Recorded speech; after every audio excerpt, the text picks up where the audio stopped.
question about when you feel most beautiful, automatically someone would assume it's about when you look aesthetically good.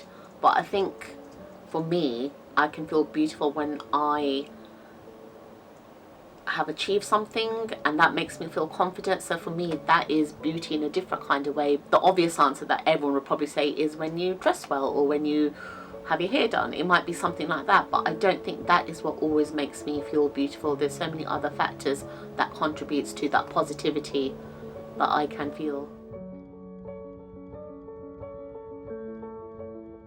This tooth here, like it overlaps that one, so I do get a bit insecure about that sometimes. Like when someone takes a photo of me, that's the first thing my mind like draws attention to. But yeah, that's the one thing like I want to change that I am a bit insecure about. I wore a lenga to like my cousin's wedding last year, and I was too self-conscious to like take pictures because I felt like, oh, like I'm revealing a little bit too much. I'm showing a little bit of skin, but it's too much skin for me to be showing because I'm not at like a body weight I should be, or like perceived to be like the ideal kind of body weight. So yeah, that's held me back from posting like pictures online as well. It just feels like really deflating in general. So obviously times like that, it does get me upset. I feel like I've never been super skinny, and even when I was like a child. Emotional about my gender dysphoria before, because there's certain stuff that just people don't get or relate because they're not trans, so it made me emotional before, or like affected my mental health. Growing up, I had a very hard time accepting certain elements of my body. A lot of my friends were perhaps slimmer than me, so I think I had some insecurities about wearing certain clothes. It's not because anyone necessarily said anything to me. I was just very aware within myself of how I looked compared to them. My hair it's very curly, so some people think I don't, like, it doesn't grow. There's this like thing in Nigeria where you've got like too much hair, like it looks too rough. They think you're like a criminal or something. That was kind of where it stemmed from. And then he's like, you've got to cut your hair. And then when we were younger, try and cut our hair every time. They were never long enough, they were never thick enough, they were never like, they were quite faint, so I used to use pencil to actually draw them in. I started using it to like kind of cover up my insecurity kind of thing. Oh, I want to look like that. Like it didn't seem to, like, it was so normal that it didn't seem like it was an obsession kind of thing. I'd had friends, like my lovely friends, that would tell me like, you look really pretty today, and like you wouldn't actually believe it. As sad as it is, like you wouldn't believe it. I hated dressing up in my ethnic clothes because I've always been like a plus size person since I was a baby. Like honestly, there hasn't been a day in my life where I've been skinny at all. That was a very isolating and alienating experience, and still is to this day.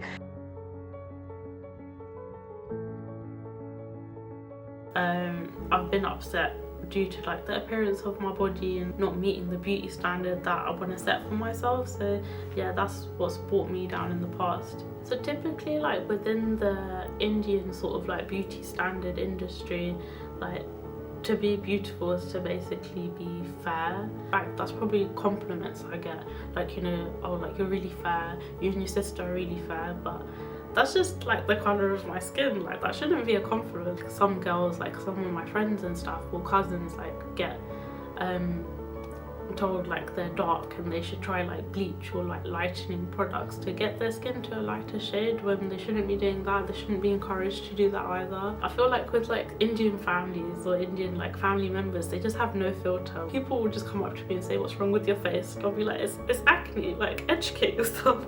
When I was in school, they had this image of what a guy would be like, especially with boy bands and stuff. So, guys had to be, specifically muscular or toned or whatnot, and have a six-pack and stuff.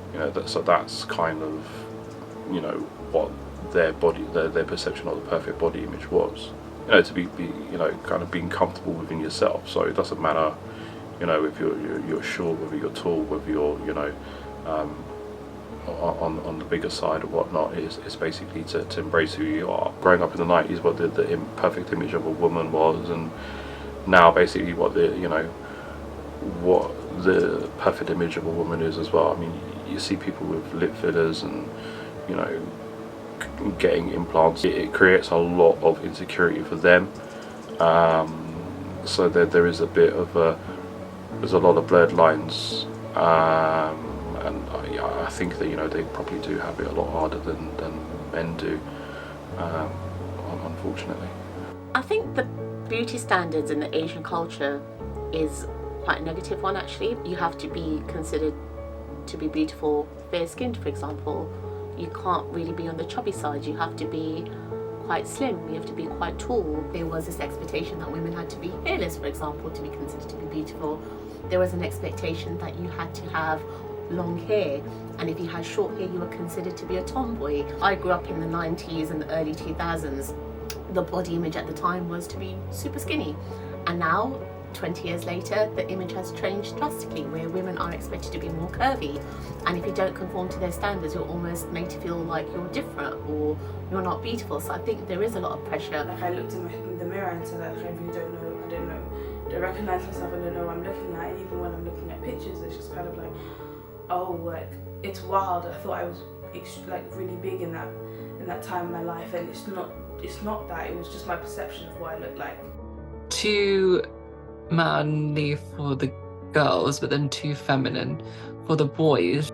I noticed that my skin was darker only because it would be pointed out so much, because my sister has very fair skin, and she was always looked at as the beauty ideal because she was like skinny, she was fair, like beautiful, gorgeous.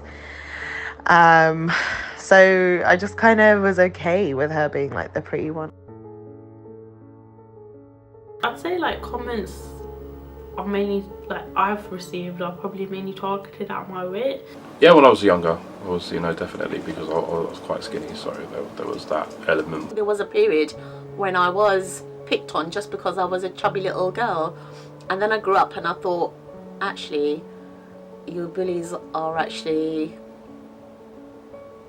not good people. There was definitely things that was said about, like, I had really big lips and stuff like that, which a lot of people when I was a lot younger didn't have.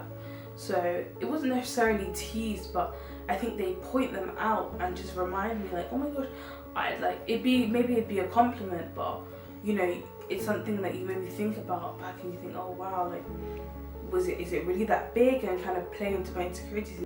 Got teased at secondary school about everything. I was medically transitioning but not out at work, not openly say stuff to me, but say, is that a guy, is that a girl, to other people. I joined a job once and I was talking to my friend being like, has anyone ever said like anything bad about me? And they were like, no, they just went in the beginning, they had no idea what you are, if you're a boy or if you're a girl. And I was like, oh. Like, about my height and about like my weight as well. Guys are like looking down on you as to, hey, yeah, you're not tall enough to get on this ride. My younger brother, they call him Little Josh because of he's a bit chubby like me, but like obviously they're like referencing his chubbiness to me as to I'm the standard of chubby. I haven't worked out in 7 years, yeah. So, but at the time, I did it because, you know, I wanted to put on weight and I wanted to look good as well, better than what I felt, if that makes sense. You know, now I'm comfortable with myself, and you know, if I was to do it, it'd probably be to, you know, probably just keep up with fitness and stuff. And body image is probably sort of, you know, you think of society's expectations for, you know, what a man should look like. And I definitely have gone through my phases of like definitely unhealthy dieting. I saw the Fair and Lovely and I didn't even think. I just was aware like, oh, like there's a cream that can make me lighter. I need to get loads of that. The beauty standards that ask you for things, ask you to do things that you physically and impossible you can't actually do anything about. Those are like the ones that are like a bit of a peeve to me. I feel like TikTok can be toxic because With let's say people like me, I have a very short time span. TikTok's really good at grabbing your attention. It can get difficult, especially if like you're on social media a lot and then you follow, you know, like the likes of people on or heavy on social media, like content creators, models, Instagram influencers and stuff. Obviously they're pressurized to look a certain way, and then that puts pressure on like younger generations, like let's say women, to look a certain way as well. TikTok is very toxic. They do promote a lot more beauty standard stuff to younger girls, and I think in a way that causes, especially for this next generation on it, a lot of insecurity, because it would be like, get this product even though it's not supposed to be for your age range, get it and it'll fix everything, and it doesn't. I think society hasn't really helped, especially in the way of like demonizing trans people, especially the way they look. And there's even competition within like the trans community where trans girls will judge each other, being like, I'm more feminine looking than you, I'm more fishy, da da da da. The mid 2000s to the 2010s, like size 0 was everything, so it just seemed like absolutely impossible beauty standards to achieve, and everything was just like Western and light and fair. Like even in Bollywood then, even in Bollywood today, like dark skinned people were just not a thing. We're not represented enough. I don't actually see a lot of like representation in the brown community, so it's slowly sort of emerging, but typically I feel like we're the last to kind of be seen. For example, the latest Barbie movie, I didn't see one single brown actor in that film. There's a lot of there was obviously white people predominantly, there was I think Hispanics as well, obviously black people, transgenders. They're all getting acknowledged, they're all getting the recognition that obviously they deserve as well, and rightfully so. Like everyone was so quick to jump on the whole BLM movement, again rightfully so, that was valid. But then when we were speaking about like the farmer movement as well, when in India like our farmers were getting like brutally attacked by the Indian government, and that wasn't being spoken about enough as well. So it's just like, how come we don't get spoken about enough? We could do better with day-to-day adverts, for example, and films and music videos. No one ever talks about like the beauty standards that are set for men, like the 6 foot thing. Well, you can fix it with like surgery, but staying off my phone massively helps, and basically just being at one with nature, not using like filters and stuff in general, so just like really embracing your natural skin. Little things like that does help. It's about having the confidence within yourself to know that you don't have to conform to those standards. You can appreciate but don't compare. Self-care and stuff like that, that really helps, I would say. Your face is made up of different generations of love. people love me for myself, for who I am. So it's like I can't be bothered with like the other people that don't care about me, don't love me. You got to love yourself for who you are as well.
As long as you're happy within, then it will really shine through like externally as well.